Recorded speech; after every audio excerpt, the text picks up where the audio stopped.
오늘 아침 우리가 함께 묵상하는 하나님 말씀은 사도행전 2장 1절로부터 13절까지의 말씀입니다. 이 순서지와 영상 자료 성경을 참고하시면서 함께 말씀을 교독으로 받들어 읽겠습니다. 사도행전 2장 1절로부터 13절까지 말씀입니다. 1절 말씀 제가 먼저 말씀 받들어 읽겠습니다. 오순절 날이 이미 이름에 그들이 다 같이 한 곳에 모였더니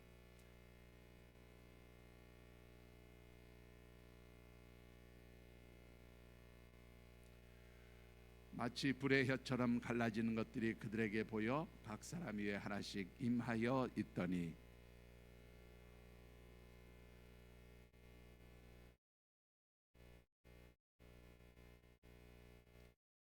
그때에 경건한 유대인들이 천하 각국으로부터 와서 예루살렘에 머물러 있더니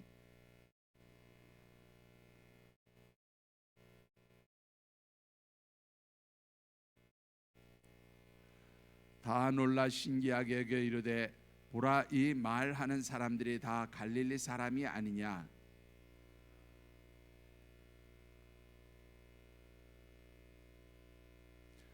우리는 바데인과 메데인과 엘람인과 또 메소포타미아, 유대와 갑바도기아와 본도와 아시아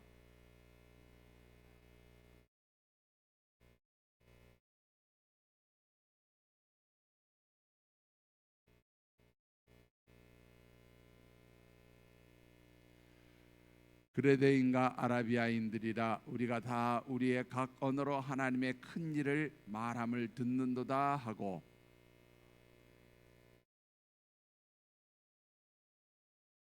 마지막 절은 우리가 한 목소리로 같이 말씀 받들어 읽겠습니다. 또 어떤 이들은 조롱하여 이르되 그들이 새 술에 취하였다 하더라. 아멘. 이른비 특별 새벽 예배 우리 2026년 우리 함께 묵상하는 말씀의 주제는 우리의 삶을 부흥케 하시는 하나님의 손길로 시작하라 하는 제목입니다. 정말로 올 한 해 우리의 모든 삶의 자리와 또 우리 각자가 하나님 앞에 정말로 부흥하는 그러한 역사가 일어나기를 간구하면서 정한 그런 우리 주제의 말씀입니다. 특별히 성경에서 말하는 부흥이라고 하는 것은 현대 교회에서 생각하는 또 이른바 흔히 사용하고 있는 그런 의미의 부흥이 아닙니다. 현대 교회는 보통 부흥이라고 하는 말을 사용할 때에 많은 사람들이 숫자적으로 많은 사람들이 모여서 하나님 앞에 뜨겁게 예배드리는 것을 연상케 하는 그러한 단어로 보통 부흥이라는 단어를 사용하고 있습니다. 그러나 성경에서 말하는 부흥의 개념은 조금 다릅니다. 특별히 구약 성경에서 부흥이라는 말을 사용할 때는 우리 흔히 말하는 하야라고 하는 단어를 사용하고 있습니다. 이 하야라는 단어는 우리의 영을 상징하는 단어이기도 하고 또 그 의미상 살아나다, 다시 살다 이런 의미를 가진 단어로 사용이 되어지기도 합니다. 대표적인 예로 에스겔서에 나온 마른 뼈가 회복되어져서 정말로 살아있는 큰 군대가 되는 것과 같은 그러한 현상을 바로 구약 성경에서 말하는 부흥이라는 말로 표현하고 있습니다. 그런가 하면 신약 성경에서는 아나조 파레오라는 그러한 단어로 표현합니다. 다시 살아나게 하다, 생명을 주다라는 그러한 의미로 사용을 하고 있습니다. 따라서 성경에서 말하는 부흥이라고 하는 것은 어떠한 새로운 생명, 없었던 생명을 새롭게 만들어내는 것을 의미하는 것이 아니라 특별히 이미 하나님께서 택하신 주의 백성들에게 주신 영적인 생명이 다시금 회복되고 살아나는 것을 부흥이라고 그렇게 표현하고 있습니다. 한편 성경에서 말하는 부흥은 하나님께서 성령 하나님으로 말미암아 자기 백성의 영적 생명을 회복시키시고 또한 회개와 말씀 순종을 통해서 공동체를 새롭게 하는 그러한 역사를 의미하기도 합니다. 특별히 이번 특세 기간을 통해서 우리의 모든 영적 생명이 회복되고 우리 하늘샘 교회가 영적으로 회복되어지는 그러한 놀라운 은혜의 역사가 임하시게 되기를 주님의 이름으로 축원합니다. 자, 짧은 이야기지만 우리 마음을 여는 이야기 잠시 한번 읽어 보시면 좋겠습니다.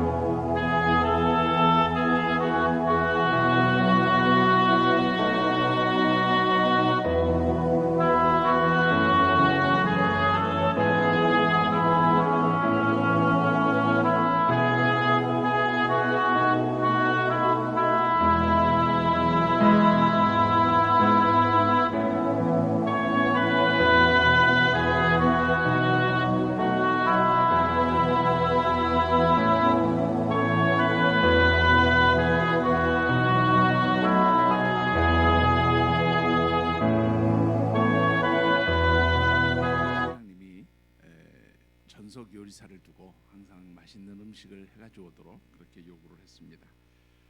그런데 이 사장님 아마 성격이 되게 못됐던 모양입니다.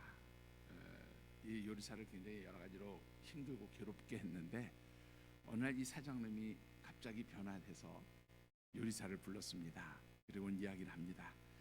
앞으로 내가 정말로 당신에게 그동안 함부로 했는데 그렇게 하지 않겠다. 내가 잘못했다.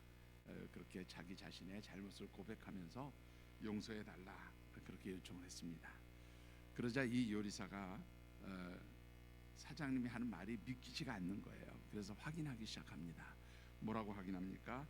저 사장님, 혹시 음식이 늦어져도 야단치지 않으시겠습니까? 커피가 식었어도 그 식은 커피 제 얼굴에 끼얹지 않겠습니까?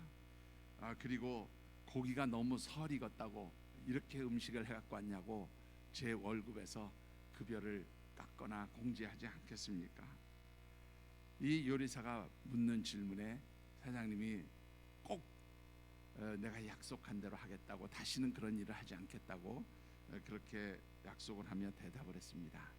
그러자 이 요리사가 사장님께, 역시 자기도 그러면 사장님께 한 가지 약속을 드리겠다고, 사장님이 그렇게 하시지 않으면 저도 앞으로 사장님 드시는 음식에 침을 뱉지 않을 것을 약속드리겠다고 그렇게 대답을 했답니다. 여러분들 무슨 말인지 잘 이해가 되시죠? 사실 내가 변하지 않고 다른 사람들을 변화시킬 수 없습니다. 문제는 내가 어떻게 변화될 수 있느냐 하는 것이죠. 우리가 아무리 몸부림치고 애쓰고 노력해도 사실은 내가 나를 바꾸는 것이 쉽지 않다라는 겁니다.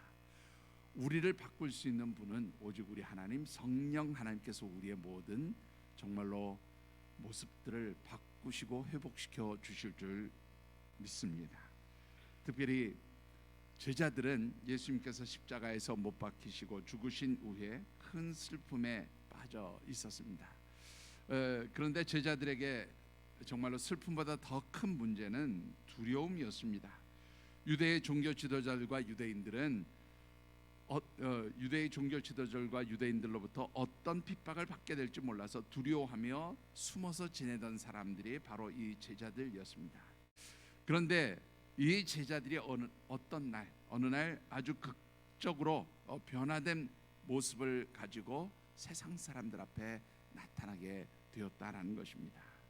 자, 제자들에게 어떤 변화가 나타났는지 우리 한번 말씀을 같이 받들어 읽어보겠습니다.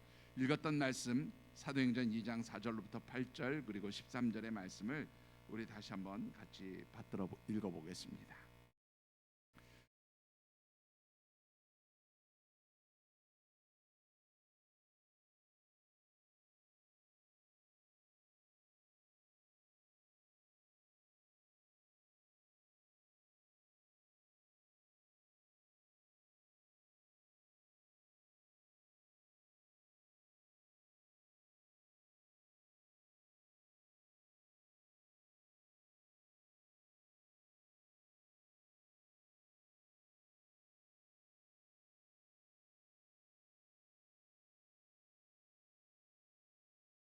자, 오늘 이 말씀은 제자들에게 있어서 일어난 극적인 변화의 모습을 아주 잘 보여주고 있습니다.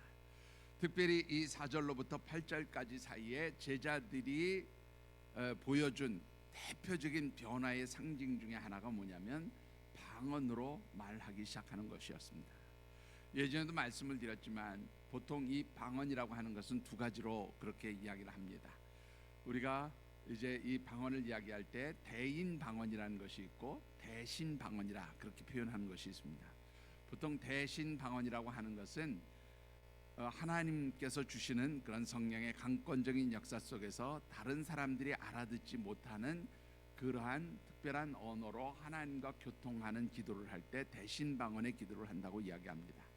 그리고 또 한 가지는 대인 방언입니다. 사람이 다른 나라에 자기가 전혀 배우지 않은 나라의 어떤 언어로 그렇게 말을 하며 기도하는 것을 보통 대인 방언이라 그렇게 이제 이야기를 하고 있습니다. 오늘 본문에서 말하는 이 사도들 제자들의 방언은 바로 대인 방언이었습니다. 자, 그런데 이들이 방언을 말한다라는 것은 오늘 잠시 후에 다시 말씀드리겠지만 대단히 특별한 일이었습니다. 왜냐하면 이 예수님의 제자 대부분들이 갈릴리를 중심으로 해서 살았던 사람들입니다. 그리고 오늘 이 7절에도 나온 것처럼 이들이 갈릴리 사람이 아니냐라고 하는 이 말 가운데는 어떤 의미가 담겨져 있냐면 이들은 일자무식에 거칠고 정말로 이 뭐라 그럴까요? 무식한 사람들이라 이런 의미가 담겨져 있는 그런 일종의 편견이 담겨져 있는 그런 말이었습니다. 뭐 실제로 이 예수님의 제자들 가운데서 다른 나라의 말, 당시에 공용어라고 할 수 있는 헬라어를 할 수 있는 사람들은 그렇게 많지 않았던 것으로 보입니다. 대부분이 아람어를 주로 사용했던 사람들이라고 보여지는데 중요한 것은 이들이 각 나라의 말로 방언하기 시작했다는 거예요. 여러분들 이 방언하기 시작했다는 것은 단순히 방언이 극적인 변화가 일어났다는 것이 아니라 이 방언으로 상징되어지는 제자들의 삶의 극적인 변화가 일어났다라는 것을 의미하고 있습니다. 여러분들 이 제자들의 삶에 어떤 변화가 일어났다고 보십니까? 참고 말씀 요한복음 20장 19절 앞에 부분만 한번 같이 읽어보겠습니다. 같이 읽겠습니다. 곧 안식 후 첫날 저녁 때에 제자들이 유대인들을 두려워하여 모인 곳의 문들을 닫았더니 예수님께서 십자가에서 죽으신 이후에 제자들은 자신들이 어떤 일을 당할지 알지 못해서 두렵고 정말로 떨리는 그런 마음 때문에 숨어 있었어요. 사람들이 혹시 자기들이 모여 있는 것을 볼까봐 그 문을 다 닫아두고 숨어 있었습니다. 여러분들 예수님 돌아가셨던 절기가 여러분들 뭐 지금 겨울처럼 이렇게 차갑고 추운 절기가 아닙니다. 꽤나 무더운 절기입니다. 그런데 문을 꼭꼭 닫아두고 숨어 있었으니 얼마나 정말로 무덥고 답답했겠습니까? 그런데 이들은 그렇게 할 수밖에 없었던 것이 자기들을 정말로 끌어다가 예수님처럼 죽이거나 핍박할까 두려운 그런 두려움 속에서 사로잡혀 있었던 사람들입니다. 그런데 이들이 정말로 오순절 성령 하나님의 강림하심 속에서 변화되어진 거죠. 어떻게 변화됩니까? 두려워서 숨어있던 이들이 담대히 나가서 각 나라의 말로 하나님이 행하시는 크신 일들을 증언하기 시작한 겁니다. 다른 말로 표현하면 복음의 증인들이 되기 시작했다라는 것입니다. 여러분들 사도행전 2장 14절의 말씀을 우리 같이 한번 읽어보십시다.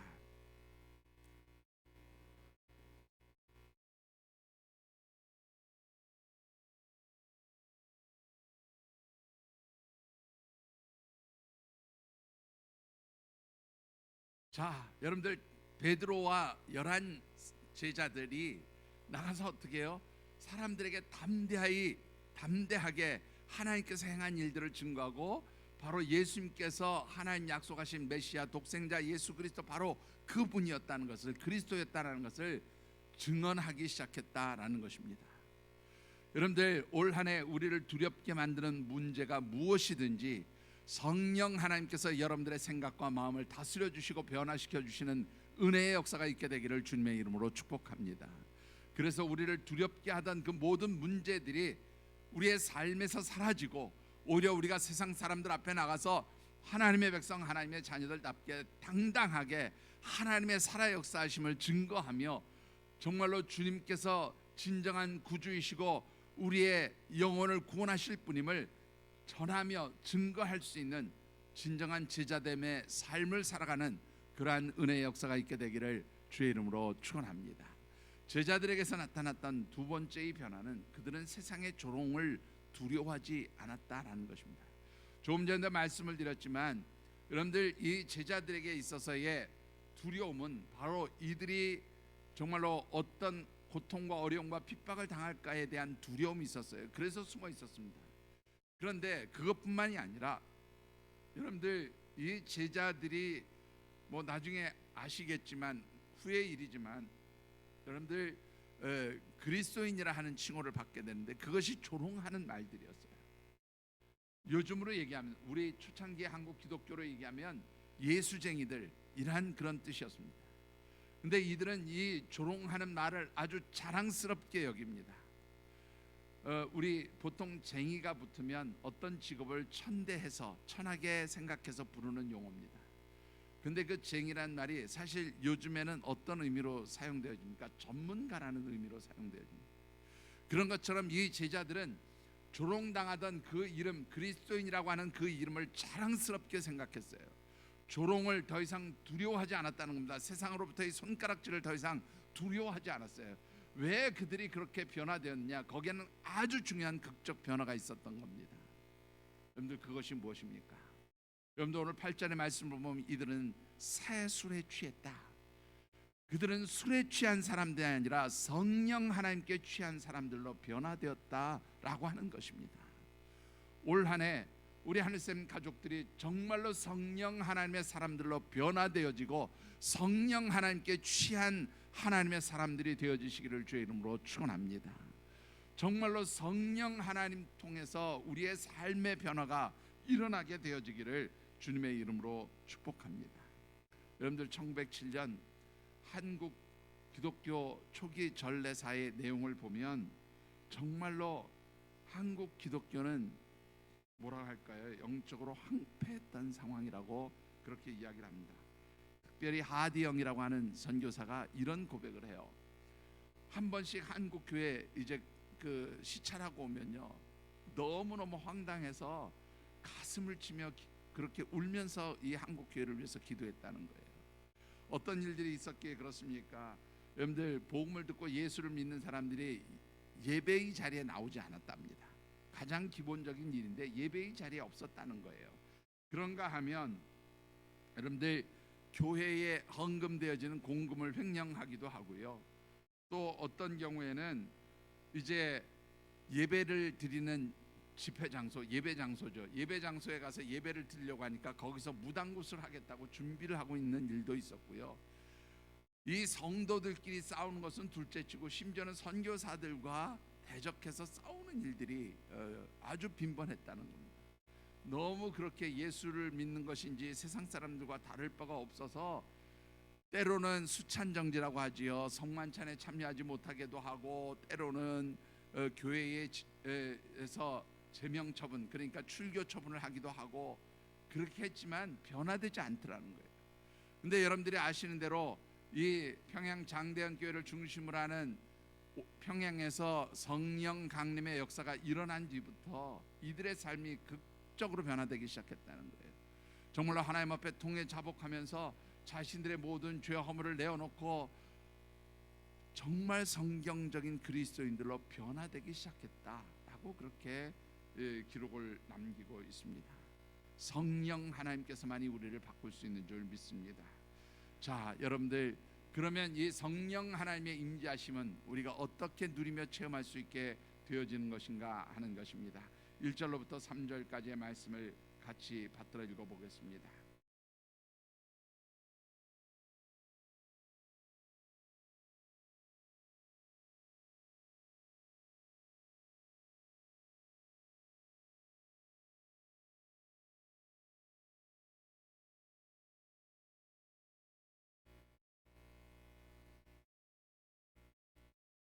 예, 여러분들이 잘 아시는 대로 오순절에 마가의 다락방에 함께 모여있던 제자들과 성도들 위에 불같은 성령 하나님의 임재하심의 역사가 있었음을 보여주고 있습니다. 여러분들 이 마가의 다락방에 모여있던 120명의 그 성도들은 여러분들 어떻게 이 성령 하나님의 임재하심 가운데 들어갈 수 있었을까요? 여러분들 사도행전 1장 13절과 14절의 말씀을 보면 이 예수님 부활 승천하신 이후에 베드로를 비롯한 120명의 성도들이 마가의 다락방에 모여서 합심하여 기도하는 가운데 성령 하나님의 임재하심의 역사가 있었다고 성경은 그렇게 우리에게 가르쳐주고 있습니다. 여러분들 올 한 해 우리가 성령에 취한 하나님의 사람들이 되어지기를 원하신다면 정말로 여러분들의 기도의 자리가 회복되어지기를 주님의 이름으로 축원합니다. 정말로 기도하는 일들이 회복되어지기를 원합니다. 어느 틈엔가 기도의 자리가 사라졌습니다. 기도하는 분들이 사라졌습니다. 이런저런 이유를 대고 내가 이래서 바쁘고 저래서 바쁘지만 기도하는 자리가 사라졌다는 것은 사실 우리의 영적 생명의 호흡이 끊어졌다는 것을 의미하기도 합니다. 여러분들 한번 생각해 보십시오. 마틴 루터를 비롯한 수많은 믿음의 사람들이 뭐라고 얘기합니까? 너무 바빠서 기도할 시간이 없습니다 라고 그렇게 말하기 전에 너무 바쁘기 때문에 하나님의 도우심을 구하며 기도하는 시간을 늘렸습니다 라고 하는 그런 고백이 오늘 우리의 고백이 되어지기를 주님의 이름으로 축원합니다. 그리할 때 성령 하나님의 임재하심의 사건이 우리에게 나타나게 될 것이라는 거예요. 자, 그렇다면 이 성령 하나님의 임재하심과 그 은혜의 손길을 누리는 것과 관련해서 우리가 가지고 있는 몇 가지 오해들을 한번 정리해 보십시다. 우리가 성령 하나님의 임재하심과 그 능력의 손길을 체험하고 누리는 것에 어떤 오해를 가지고 있습니까? 첫 번째 오해는 성령 하나님의 임재하심을 체험하며 누리는 것이 쉬운 것이 아니다라고 생각한다는 것입니다. 그런데 여러분들 성경에 보면 그렇게 말씀하지 않습니다. 사도행전 2장 38절의 말씀을 같이 한번 받들어 읽어보겠습니다.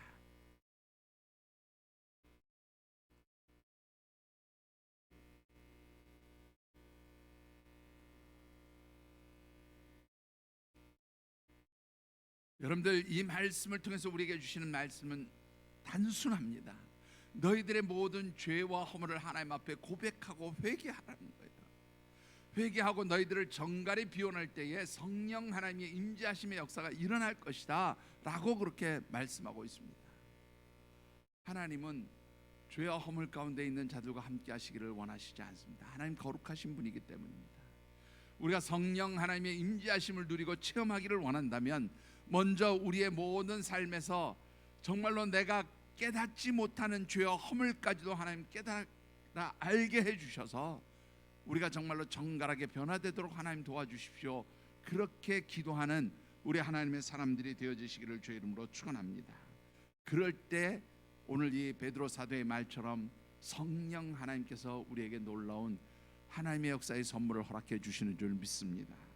두 번째로 가지고 있는 오해가 무엇입니까? 두 번째 오해는 나 같은 사람은 성령 하나님의 임재하심을 체험할 수 없다고 말하는 오해입니다. 아이고, 성령의 임재하심은 특별한 사람만 받는 거야. 나 같은 사람이 무슨 성령 하나님의 임재하심? 그거는 장로님, 목사님, 특별히 무슨 권사님, 아니 기도 많이 하는 아주 특별한 영이 밝은 분, 이런 분들만 성령 하나님 임재하심 가운데 있는 거야 라고 그렇게 오해한다는 것입니다. 그러나 역시 성경 그렇게 말씀하지 않습니다. 요엘서 2장의 말씀을 같이 한번 읽어보시지요.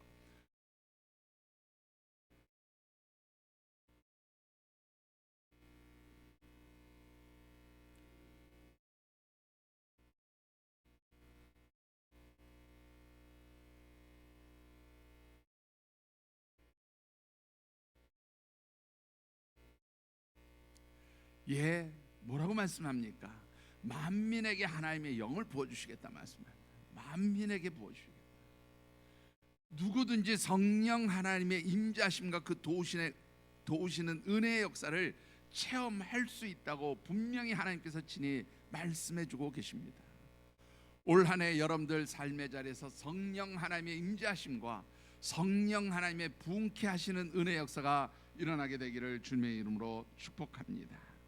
마지막으로 세 번째 우리가 가지고 있는 오해가 무엇입니까? 그것은 오랜 시간 기다려야 성령 하나님의 임재하심의 사건이 있다고 착각하는 것입니다. 역시 우리 주님께서는 그렇게 말씀하시지 않습니다. 여러분들 누가복음 11장 13절의 말씀을 같이 한번 받들어 읽어보겠습니다.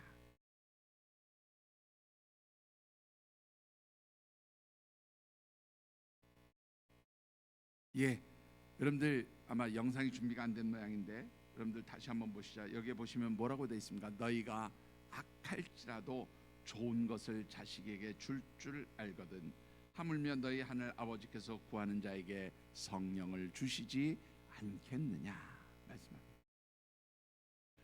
요 앞부분에 뭐라고 되어 있는 줄 아십니까? 구하라 주실 것이요, 찾으라 찾아질 것이요, 두드리라 열릴 것이라고 하는 말씀이 앞에 있어요. 이 말씀을 정리하면 누구든지 기도하는 자에게는 하나님께서 성령을 우리에게 허락해 주실 것이다 라고 말씀하는 겁니다. 오래 기다리는 것이 아니라 기도하는 자에게 하나님이 은혜를 주신다고 말씀하고 있습니다. 좋은 것 곧 성령을 너희에게 주시지 않겠느냐라고 그렇게 말씀하고 있습니다. 여러분들 정말로 올 한 해가 성령 하나님의 임재하심 가운데 시작되어지는 그런 축복의 사람들이 되어지시기를, 축복의 가정이 되어지시기를, 또한 축복의 우리 신앙 공동체가 되어지기를 주님의 이름으로 축원합니다. 우리가 성령 하나님의 임재하심 가운데 있을 때에 어떤 하나님의 은혜가 우리 가운데 임하게 되어집니까? 여러분들 9절과 11절까지의 말씀을 같이 받들어 읽어보겠습니다.